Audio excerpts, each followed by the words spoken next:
하나님의 말씀과 함께 하루를 시작하는 여러분 모두에게 크신 하나님의 복 되시는 종이 함께 하시기를 바랍니다. 오늘 주신 하나님의 말씀은 민수기 27장 1절부터 11절까지 말씀인데요. 오늘 본문은 이제 가나안 땅을 정복하게 되었을 때 이스라엘 12지파에 따라 땅을 나눠주는 분배 원칙을 천명하지 않았습니까? 그런데 이 분배 원칙을 듣고 보니까 일부 사람들에게는 좀 억울한 마음이 생기게 된 것입니다. 그것은 그 땅을 아들 중심으로 상속하게 하자 아들이 없이 딸만 남은 집안이 있었던 것입니다. 그 중에 한 지파가 요셉의 아들 므낫세 지파 중에 있는 슬로보앗의 가문에 있었던 일입니다. 슬로보앗의 딸들이 이제 모세와 지도자를 찾아와서 이렇게 말합니다. 3절, 4절입니다. 제가 읽어보죠. 우리 아버지가 광야에서 죽었으나 여호와를 거스러 모인 고라의 무리에 들지 아니하였고 자기 죄로 죽었고 아들이 없나이다. 어찌하여 아들이 없다고 우리 아버지의 이름이 그의 종족 중에서 삭제되리이까? 우리 아버지의 형제 중에서 우리에게 기업을 주소서 하매. 이 말이 무엇입니까? 땅에 관한 상속을 아들을 중심으로 아들에게 상속되고 유전되게 하니까 아들이 없는 자기 가문에게서는 아버지의 이름도 사라지고 기업도 없어지고 멸문 가문이 되게 생겼다는 이야기를 한 것이죠. 이것이 불공평하지 않습니까? 아들이 없는 우리 아버지가 특별히 죄를 지은 것이 아닌데 딸도 우리 같은 경우에 상속을 받아 아버지의 이름이 이어지게 해달라고 요청한 것입니다. 본문에서는 굉장히 중요한 두 가지를 다루고 있는데, 하나는 모세가 뜻밖의 생긴 이 문제, 본인이 하나님의 말씀을 받아 원칙을 천명하였지만 이 원칙에 적용되기 어려운 문제가 생기게 되었을 때 자신의 고집대로 이미 천명한 원칙대로 밀어붙이지 아니하고 모든 문제 앞에서 하나님 앞에 엎드리고 하나님의 뜻을 구하고 겸손히 하나님 앞에 다시 나갔다는 사실을 보여줍니다. 그것이 5절인데요. 모세가 그 사연을 여호와께 아뢰니라. 사랑하는 형제자매 여러분, 하나님의 말씀을 문자대로 지키는 것은 대단히 중요합니다. 하나님이 먼저 하신 말씀을 잘 받고 그 하나님이 하신 말씀을 지키도록 하는 것 대단히 중요합니다. 그러나 우리가 따라야 할 것은 하나님의 말씀의 의도와 원리인 것이지 원칙, 규정이 아닌 것입니다. 하나님이 두고자 하는 의도가 뭡니까?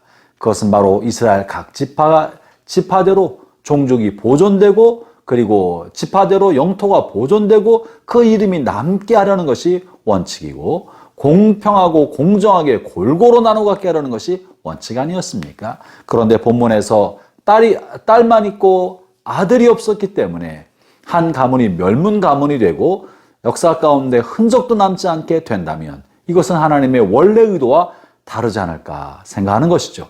이런 문제 앞에 있을 때 모세는 문자와 규정을 지키는 것 대신에 하나님 앞에 엎드려서 하나님의 뜻을 구했다는 것입니다.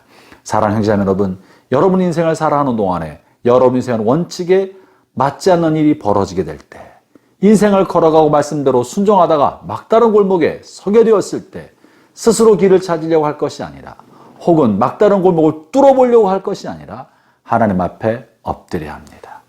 말씀대로 순종하고 원칙대로 살아오고 하나님의 뜻인 줄 알고 밀어붙이고 다가왔지만 예기치 않은 일이 벌어졌을 때 하나님 앞에 엎드리고 하나님의 뜻을 구하며 하나님 앞에 물어야 하는 것입니다. 하나님이 모세를 지도자로 세워주셨다고 해서 모세는 자기 마음대로 한 것이 하나도 없고 다만 하나님의 뜻을 백성들에게 전달하려고 하지 않았습니까? 그래서 모세가 조금 전에 밝힌 원칙이었어도 다시 하나님 앞에 물었던 것입니다. 형제자매 여러분, 여러분의 모든 삶에서 뜻하지 않은 일이 벌어질 때마다 하나님 앞에 엎드리며 하나님의 뜻을 여쭙고 물어보는 겸손한 마음을 갖기를 바랍니다. 두 번째 본문에서 중요하게 여기는 것은, 그것은 규정보다 더 중요한 것은 규정의 의도다. 율법과 성경의 문자보다 더 중요한 것은 그 문자에 담긴 하나님의 의도라는 것입니다.